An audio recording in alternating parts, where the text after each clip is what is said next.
So I'm pleased to be joined with Kyrie Wilson, who's a linebacker for the Winnipeg Blue Bombers. Currently, you're on the injured list, but still being around the team too. We want to get you back soon, back on the field, and we'd love to just chat about kind of your football journey. We also have some YouTube videos I'd love for you to touch on, and also your involvement in the chapel. So yeah, maybe first, if you could just give like a recap, kind of your football journey and how you ended up in Winnipeg in the first place. Well, thank you for having me on the show. First off, appreciate it. And so like I was with the Raiders in training camp for the whole camp, and then I got released. And then one of the scout teams from Winnipeg see me playing, and they recruited me to come up here. And so came up here, went through all preseason, and then actually got cut after the last preseason game. Then 3 weeks later, came back here and then been here ever since. Been here ever since, and just enjoying this bomber life basically. Just Winnipeg Blue. So yeah, that's pretty much like just going through, having a little being cut and basically really like having faith and like just trusting the process and really just trusting God and knowing that like no matter what was gonna happen, like, I'll be okay, but really just staying focused and just staying, like I said, trusting God and just knowing that something will shake, something will happen, and hope and happen. And I was, like I said, like probably 3 weeks or a couple weeks later, like they called me back, and I've been here ever since.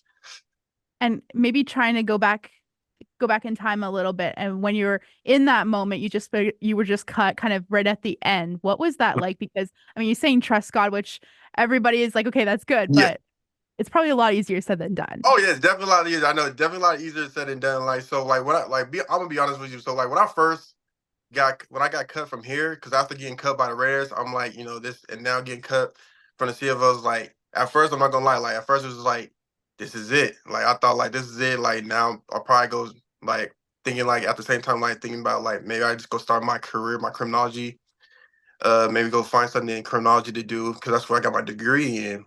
But something like in the back of my like something in my head was just telling me to like just keep like keep the faith, like just keep working out basically.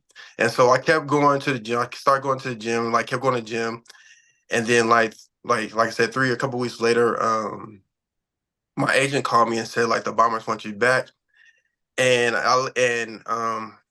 and like I said, I finally and I came here ever since. But it's like I at the same time when I heard that, like in my head thinking like I believe it was God is like telling me like no keyword, it felt like peace. Because at first I'm not gonna lie, I was kind of like pretty much devastated, not really kind of think, like really just thinking about like, okay, let me get back on, let me just start, doing this criminology major. But like something in my mom was just telling me like, just stick to it, like something will happen. So doing that, and like it really just like show me that like sometimes like we go through ups and downs sometimes to help teach you things and help grow you, and really trust God, and really show who God really is in those tough times where we low key want to doubt ourselves, low key want to like give up. But it's like really just like really like how I say like really like God like really just test me and seeing like how am I going to react to this, like how am I going to react to like it not working out how you want it to. But like, and so that's what I really mean, like just trusting, like it's really just like trusting him and knowing that he has a plan. Like even if that work didn't work out, that he has a plan, and like he will never leave you hanging. There's always a reason why you go through these ups and downs for a reason, to test you, to grow you, to help learn about certain things that you probably missed out the last time. And sometimes he takes something away from you, sometimes because we didn't handle it right, and but that doesn't mean like you're not going to get it back. Sometimes he just need to take you back to like it's almost like going back in class to make you learn about it more, teach you how to really use the gift and blessing that he's presenting to you. Because at first I'm not like, because at the same time I don't think I was really, and on the other hand being cut, I don't think I was really locked in as how I should have been when I first got to there. So that was another thing, probably like kind of in a way taking it for granted a little bit, I guess. Because not really like being as locked in as I wanted to. And so like it kind of like showed me like, you can't like, don't take it for granted, because you just at the same time, you never know this win it might be your last. So like ever since then, like been back in the Bombers, like I've been thankful, been like thankful and just happy, and blessed that, I'm still here on my 7th year playing for the team that I really love. Like this is my home, pretty much, really my home and stuff like that. And obviously, you just came off of a big game. You have another big game coming up this weekend, sold out Banjo Bowl. So Yeah. obviously, I'm sure you wish that you could be in the lineup, kind of helping your teammates try to go out and get a win. But even from the sidelines, maybe in the locker room, kind of what's the atmosphere leading up to this game? I mean, we try to like, we try to keep it cool. Like we know what's up. Like we know it's Banjo Bowl, but we try to like stay level headed, stay, focus on it, stay with the process. Make sure we get in, dot our I's, cross our T's, not getting too high, not getting too low, but just staying right there. So when it's time to, step on that field, when the crowd's going crazy and everything, is we be ready to go. So, we're we got that, like we feel the energy. You already feel the energy, but we're just trying to stay level headed and make sure that we're, make sure we're focused on the things that we need to focus on to be able to win the game. And like I mentioned before, besides football, you also have some videos out on YouTube under Health Impactor. So I'd love to kind of hear the story of how that started, why you even did that in the first place. Oh, so helping factor. So like be honest. So one of my biggest things that I want to do, pretty much like want to do after I'm done with football, is like really like try to help out kids, like be like pretty much like a motivated speaker, but like help share my life stories. But the biggest thing, like it's like always been my goal, but the biggest thing like that I always struggle with was like talking in front of people and stuff like that. But usually the stuff that like that you believe like is really your purpose, some is usually stuff that you probably fear the most. So so yeah, I just like so it was started during COVID, like where I just kind of like, just kind of took a leap of faith, just just took a risk and like, let me just go into it. And ever since then, like it's just been bringing me peace and like it kind of like it helps me. It's almost like a therapy in a way.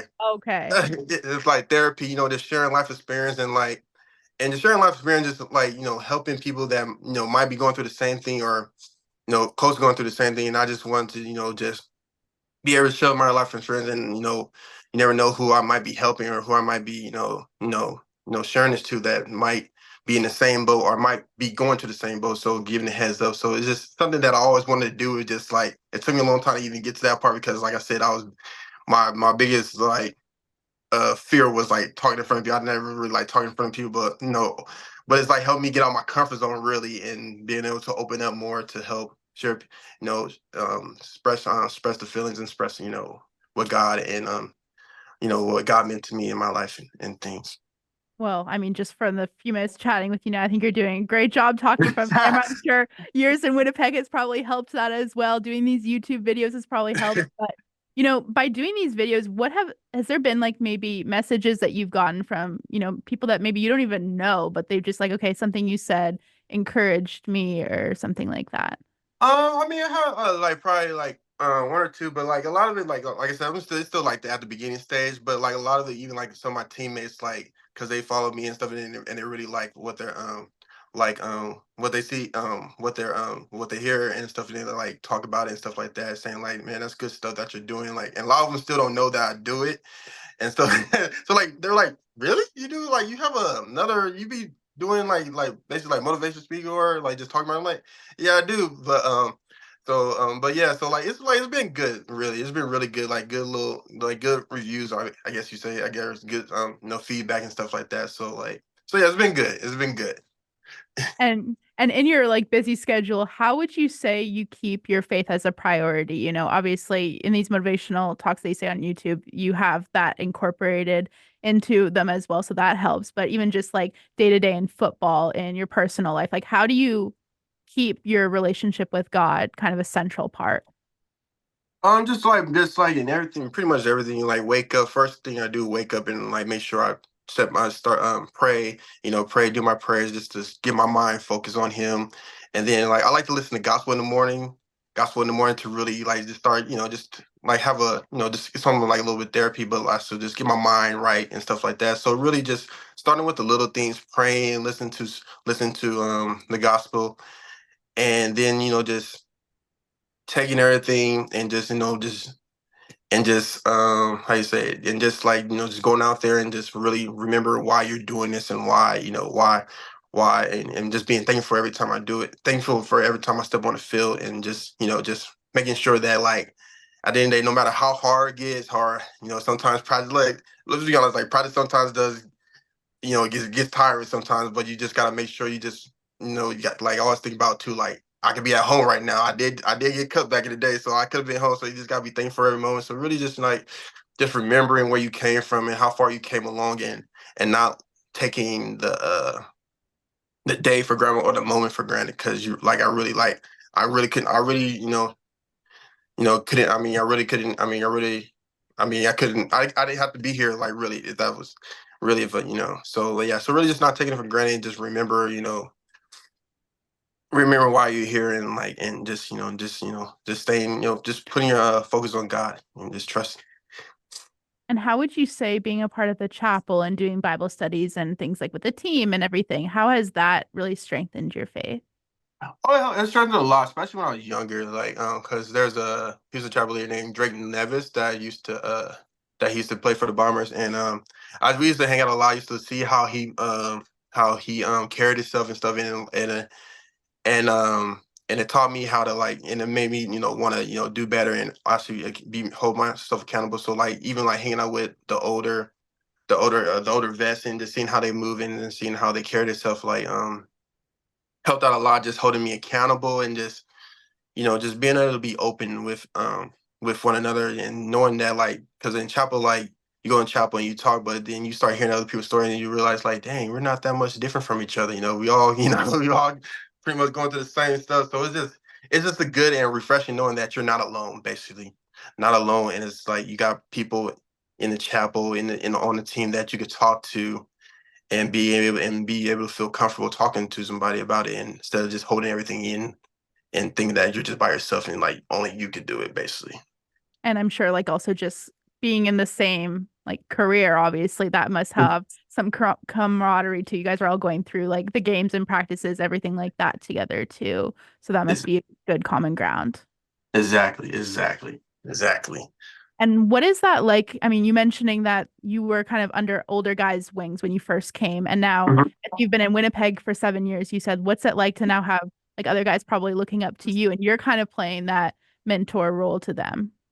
It feels like it feels good. Like it's a responsibility, but at the same time, it feels good that people are that they're comfortable enough to like come up and talk to me, and it just it kind of like just reassure me that that that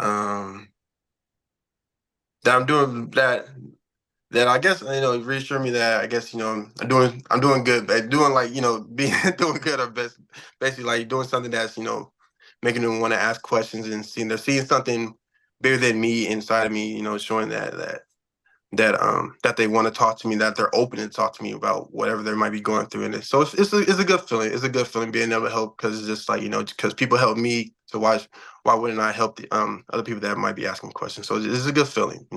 Always good to help people that need to be helped or All just right. want to ask questions. Yeah, exactly. Well, Tyler, thank you so much for joining us today and kind of sharing about your faith and chapel and football and everything like that. Thank you, thank you, thank you for having me on.